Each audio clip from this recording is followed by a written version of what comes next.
नमस्ते दोस्तों।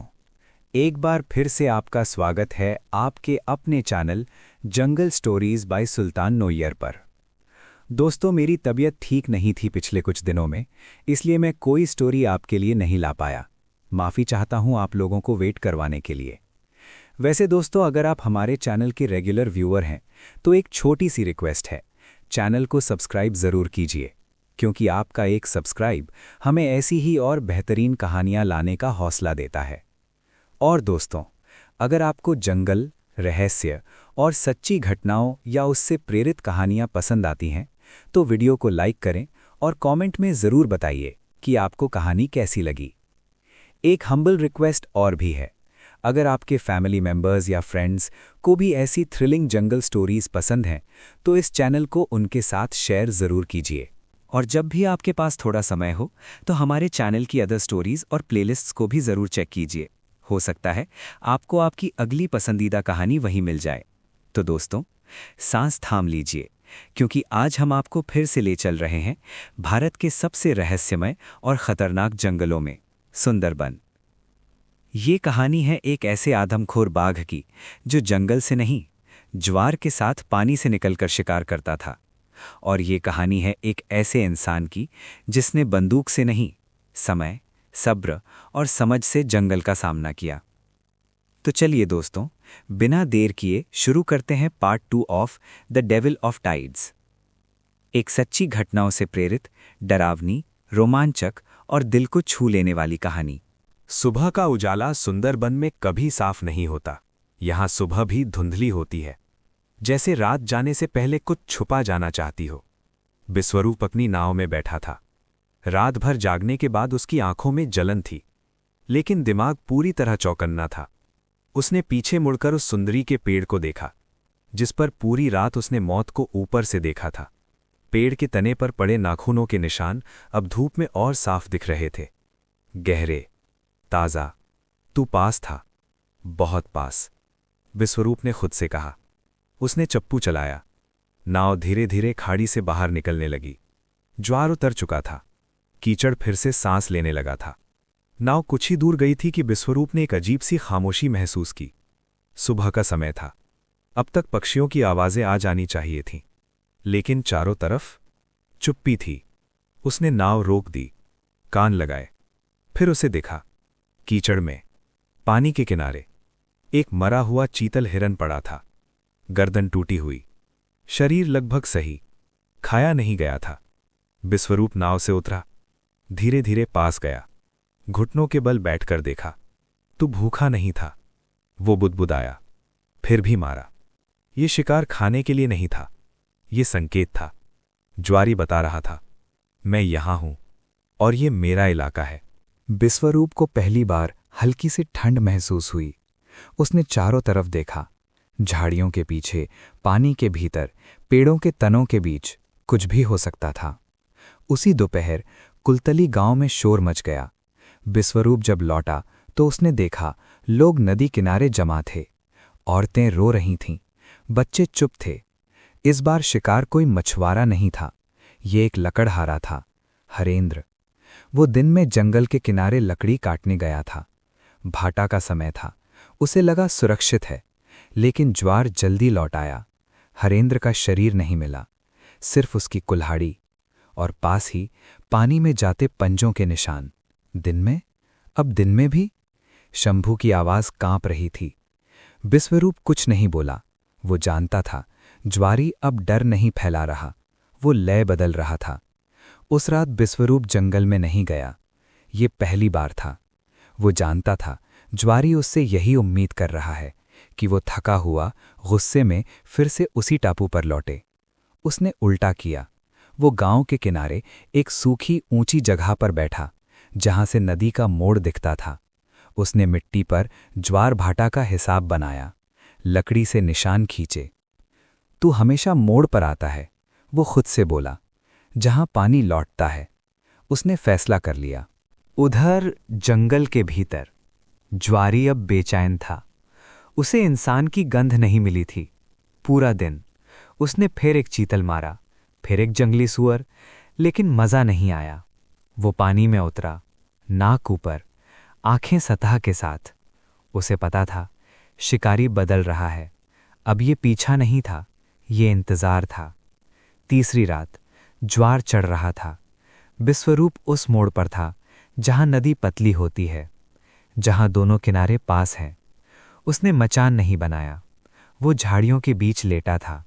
उसकी राइफल सामने थी। सांस धीमी। फिर पानी हिला, बहुत हल्का। विश्वरूप ने गोली नहीं चलाई।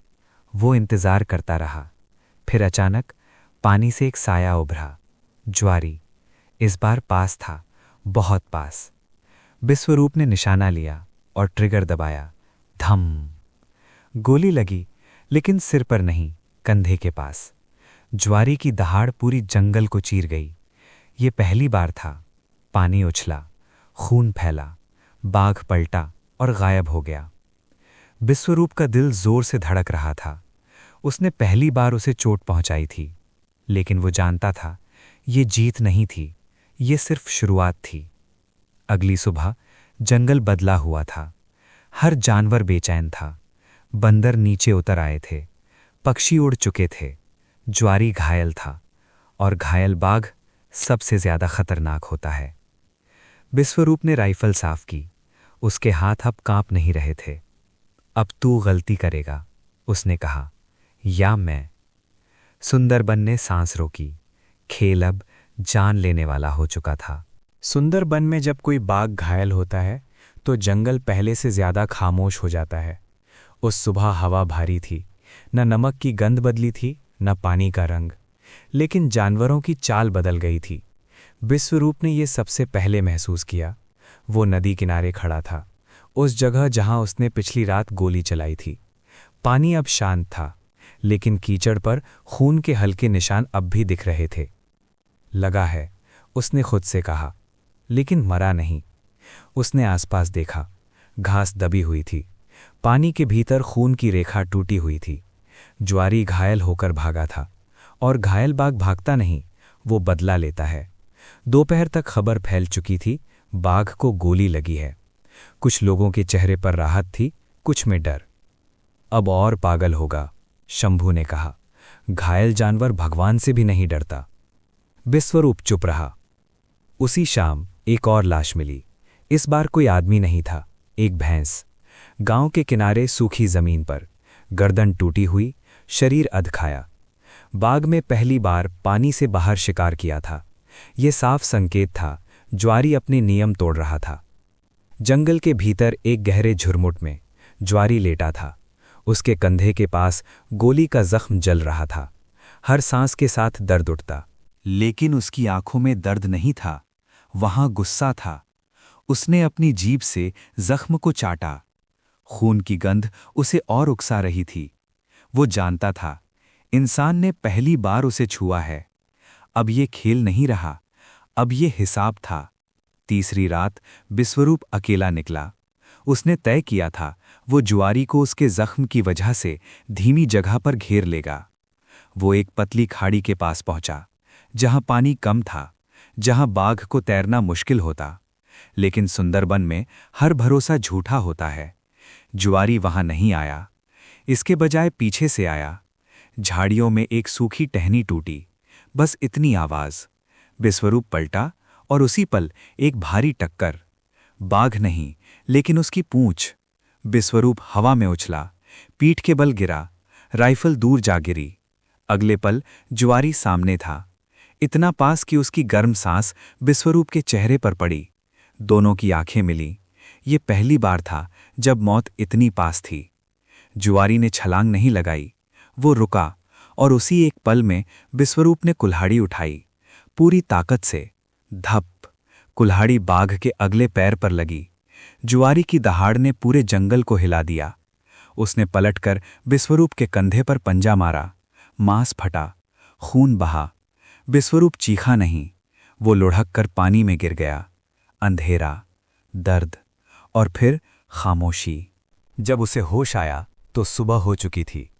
पानी कम था, ज्वार उतर चुका था। विश्वरूप किनारे पड़ा था, कंधे से खून जम चुका था। ज्वारी नहीं था, लेकिन उसके पंजों के निशान थे चारों तरफ। विश्वरूप हंसा, धीमी टूटी हंसी। उसे अपनी किस्मत पे यकीन नहीं हुआ कि वो जिंदा कैसे बच गया था। वो आहिस्ते से उठा और बैठा, और कुछ देर बैठा रहा। उसे यकीन नहीं आ रहा था कि वो अभी भी जिंदा कैसे था। कुछ देर बाद उसने आहिस्ते से चारों ओर देखा और निश्चित किया कि कोई खतरा या ज्वारी तो मौजूद नहीं। फिर वो आहिस्ते से उठा और कुछ दूर पे पड़ी अपनी बंदूक उठाई और जांची। बंदूक ठीक थी। पिछली रात विश्वरूप की किस्मत अच्छी थी।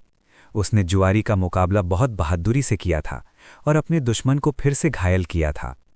विश्वरूप की बहादुरी से जुआरी सिर्फ घायल ही नहीं हुआ, बल्कि अचंभा भी हुआ था, और उसी वजह से वो घबराकर भाग गया। जुआरी एक बहुत शातिर प्राणी था। उसे पता था कि उसे सिर्फ जीवित ही नहीं रहना, बल्कि उसके साथ साथ कम घायल भी होना है। विश्वरूप ने कपड़ा फाड़कर जख्म बांधा। अब ये लड़ाई दोनों के लिए व्यक्तिगत हो चुकी थी। 3 दिन, 3 और मौतें। एक बच्चा जो नदी किनारे खेल रहा था, एक औरत जो पानी भरने गई थी, और एक बूढ़ा जो भाग नहीं सका। गांव अब रात को ही नहीं, दिन में भी बंद था। कोई रो नहीं रहा था, सब थक चुके थे। विश्वरूप चुपचाप सुनता रहा। उसका जख्म भर नहीं रहा था, लेकिन उसकी आंखें और साफ होती जा रही थीं। उसने गांव वालों से कहा, अब वो रुकेगा नहीं, और मैं भी नहीं। उसने नक्शा बनाया, आखिरी इलाका चुना, मौत की खाड़ी, जहां पानी तेजी से चढ़ता है और उतरता नहीं। वहीं उसने कहा, या मैं या वो। उस रात जंगल में कोई दहाड़ नहीं आई। ये सबसे डरावना संकेत था। ज्वारी अब शांत था, और शांत बाघ सबसे खतरनाक होता है। सुंदरबन में सबसे डरावनी चीज दहाड़ नहीं होती, सबसे डरावनी होती है खामोशी। तीसरे दिन सुबह जब विश्वरूप उठा तो उसे सबसे पहले यही महसूस हुआ। जंगल की आवाजें गायब थीं, न पक्षी, न बंदर, न झींगुर, बस हवा और दूर दूर तक फैला सन्नाटा। उसने अपने कंधे को छुआ। जख्म अभी भी गर्म था, हर हरकत पर दर्द उठता था, लेकिन वो रुका नहीं। उसने अपनी नाव छोड़ी। अब वो पैदल चल रहा था, धीरे, बहुत धीरे। मौत की खाड़ी के पास पहुंचते पहुंचते जंगल का रंग बदलने लगा। यहां मैंग्रोव के पेड़ और घने थे, जमीन कम, पानी ज्यादा। हर 10 कदम पर कीचड़ गहरा हो जाता। विश्वरूप जानता था, ये वही जगह है जहां ज्वारी उसे लाना चाहता है, लेकिन वो पीछे नहीं हटा। अचानक उसे लगा जैसे बाईं ओर कुछ हिला। वो रुका, राइफल उठाई, कुछ नहीं। फिर दाईं ओर, कानी में हलचल, फिर कुछ नहीं। ये हमला नहीं था, ये खेल था। ज्वारी उसे घुमा रहा था, उसकी थकान बढ़ा रहा था। तू सामने नहीं आएगा, विश्वरूप ने बुदबुदाया, क्योंकि तू चाहता है कि मैं खुद टूट जाऊं। उधर झाड़ियों के पीछे ज्वाली देख रहा था। उसकी चाल अब धीमी थी। अगला पैर अब भी दर्द करता था, लेकिन उसका दिमाग पहले से ज्यादा तेज था। वो सीधे हमला नहीं करना चाहता था, वो चाहता था इंसान डर से गलती करे। वो पानी में उतरा, फिर बाहर आया, फिर वापस, जानबूझकर निशान छोड़े, फिर अचानक उन्हें खत्म कर दिया। ये बाघ नहीं था, ये एक रणनीतिकार था। दोपहर के करीब विश्वरूप को दिखा, कीचड़ पर ताजे पंजों के निशान, बहुत साफ, बहुत सीधे। इतनी साफ चाल? उसका माथा सिकुड़ा। ये ज्वारी जैसा नहीं था। फिर भी वो आगे बढ़ा, और तभी पानी में एक तेज उछाल, एक मगरमच्छ। विश्वरूप पीछे हटा, पैर फिसला, वो घुटनों तक कीचड़ में धंस गया। उसने किसी तरह खुद को संभाला और उसी पल समझ गया, ये जाल था। अगर वो 2 कदम और बढ़ता तो ज्वारी पीछे से आता। वो ठंडा पड़ गया। अच्छा, उसने कहा, अब मैं भी नहीं चलूंगा। उस रात विश्वरूप ने मचान नहीं बनाया। वो एक सूखे टीले पर बैठा जहां चारों तरफ पानी था, राइफल गोद में, आंखें खुली। ज्वार चढ़ने लगा, पानी पास आता गया, धीरे, लगातार, हर 10 मिनट में और करीब। उसने दूर देखा, पानी में 2 आंखें, फिर गायब, फिर दूसरी ओर, फुफकार, फिर कुछ नहीं। नींद नहीं आई।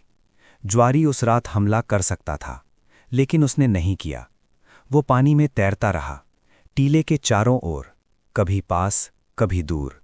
वो देख रहा था कितनी देर इंसान जाग सकता है, कितनी देर डर के साथ बैठ सकता है। जब सुबह हुई तो विश्वरूप के होंठ सूखे थे, आंखें लाल। वो थका हुआ था और ज्वारी ये जानता था। तभी गांव से आवाज आई, चीख। विश्वरूप चौंका। ये बहुत दूर थी, लेकिन वो पहचान गया, एक और शिकार। उसका सीना भारी हो गया। तू मुझे यहां बांध कर, उसने कहा, वहां मारेगा? उसने उठकर राइफल कंधे पर डाली। अब वो भागा, थकान के बावजूद। जब वो गांव के पास पहुंचा तो सब खत्म हो चुका था। एक किशोर लड़का जो मछली पकड़ने गया था। लाश नहीं मिली, बस उसकी चप्पल और खून। विश्वरूप ने आंखें बंद कर लीं। ये उसकी हार थी। ज्वारी ने उसे मानसिक रूप से पहली बार हराया था। गांव में लोग अब विश्वरूप को नहीं देख रहे थे, वे जमीन देख रहे थे, अपने बच्चों को। एक औरत बोली, दादा, अब कोई रास्ता है भी? विश्वरूप ने जवाब नहीं दिया। वो बाहर चला गया, नदी किनारे बैठा। उसने अपनी तावीज निकाली। पहली बार उसके हाथ कांपे। मैं थक रहा हूं, उसने माना। और तू जानता है, उसी शाम ज्वार असामान्य रूप से तेज चढ़ा। विश्वरूप को लगा जैसे जंगल खुद इस खेल को खत्म करना चाहता हो। उसने आखिरी जगह चुनी, जहां खाड़ी और नदी मिलती हैं, जहां भागने का कोई रास्ता नहीं। अब उसने कहा, या तो सब खत्म होगा या कुछ भी नहीं।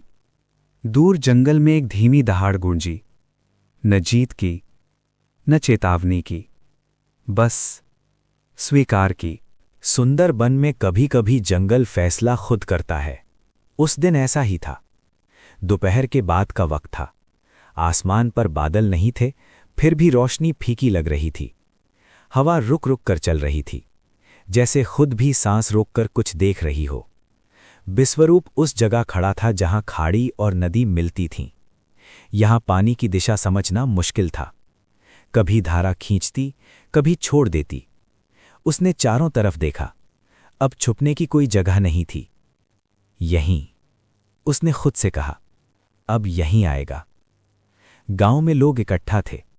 कोई रो नहीं रहा था, सब थक चुके थे। बच्चों को घरों में बंद कर दिया गया था। मछली पकड़ना बंद, लकड़ी काटना बंद। जीवन थम सा गया था। एक बूढ़ी औरत ने धीरे से कहा, अगर आज नहीं रुका तो ये गांव खत्म हो जाएगा। ये बात हवा में तैरती रही। जंगल के भीतर ज्वारी चल रहा था, धीरे, संभल कर। उसका जख्म अब भी ठीक नहीं हुआ था, लेकिन दर्द अब आदत बन चुका था। उसने सूंघा, इंसान सीधे सामने। ये पहली बार था जब शिकार भाग नहीं रहा था। ज्वारी रुका। उसने चारों तरफ देखा, पानी, खुली जगह, कोई झाड़ी नहीं। अब नहीं छुपेगा, उसके दिमाग ने तय किया। विश्वरूप ने सबसे पहले पानी को हिलते देखा, फिर वो बाहर आया। ज्वारी, कोई चाल नहीं, कोई भ्रम नहीं, सीधा। उसका शरीर भारी था, हर कदम जमीन दबा रहा था। विश्वरूप ने राइफल उठाई, निशाना लिया, और उसी पल ज्वारी दौड़ा। धम, गोली चली। बाघ उछला, गोली उसके सीने को छूती हुई निकल गई। पूरा जंगल गूंज उठा। ज्वाली रुका नहीं। वो छलांग लगाकर सीधे विश्वरूप पर टूटा। टक्कर इतनी जोरदार थी कि विश्वरूप पीछे जा गिरा। राइफल हाथ से छूट गई। विश्वरूप उठने की कोशिश कर रहा था कि ज्वारी ने पंजा मारा, इस बार सीधा जांघ पर। मांस फटा, खून फूट पड़ा। विश्वरूप चीखा नहीं, दांत भींच लिए। उसने जमीन से कुल्हाड़ी उठाई और पूरी ताकत से वार किया। कुल्हाड़ी ज्वारी के गले के पास लगी। बाघ पीछे हटा। दहाड़ ऐसी थी कि पानी तक कांप गया। दोनों कुछ सेकंड एक दूसरे को देखते रहे, दोनों घायल, दोनों सांसें भारी। तभी पीछे से एक आवाज आई, बाबा। करीब 10 साल का एक बच्चा नदी के किनारे झाड़ियों में छिपा हुआ था। विश्वरूप का दिल तेजी से धड़क उठा। भाग! उसने पूरी ताकत से चिल्लाया। ज्वारी ने भी आवाज सुन ली। उसकी गर्दन धीरे से मुड़ी। वो एक ऐसा पल था जहां एक फैसला सब कुछ बदल सकता था। ज्वारी बच्चे की ओर बढ़ा। उसी क्षण विश्वरूप काड़ा हो गया। उसने खुद को बाघ और बच्चे के बीच रख दिया। एक जोरदार टकराव हुआ, सांस अटक गई, लेकिन बच्चा सुरक्षित दूर निकल गया। तभी गांव से 20-25 लोगों की एक टोली मशालें, लाठियां और हाथों में साधारण हथियार लिए शोर मचाते हुए वहां पहुंच गई। ज्वारी रुक गया। वो घायल था, थका हुआ। उसने दोबारा हमला नहीं किया। उसने विश्वरूप को देखा, जो जमीन पर पड़ा था। फिर उसने मुंह मोड़ा और चुपचाप पानी में उतर गया। न कोई जीत थी, न कोई हार, बस टूटे हुए शरीर और अधूरे फैसले। जब लोग पास पहुंचे, विश्वरूप होश में था। खून बहुत बह चुका था। वो रुकेगा नहीं, उसने धीमी आवाज में कहा। अब वो सिर्फ आखिरी रास्ता चुनेगा। किसी ने पूछा, तो अब? विश्वरूप ने आंखें बंद की। अब अंत। उस रात उसने अपने जख्म बांधे। चलना मुश्किल था, लेकिन उसकी आंखों में एक साफ निश्चय था। अब मैं उसे ढूंढूंगा, उसने कहा, और वो मुझे।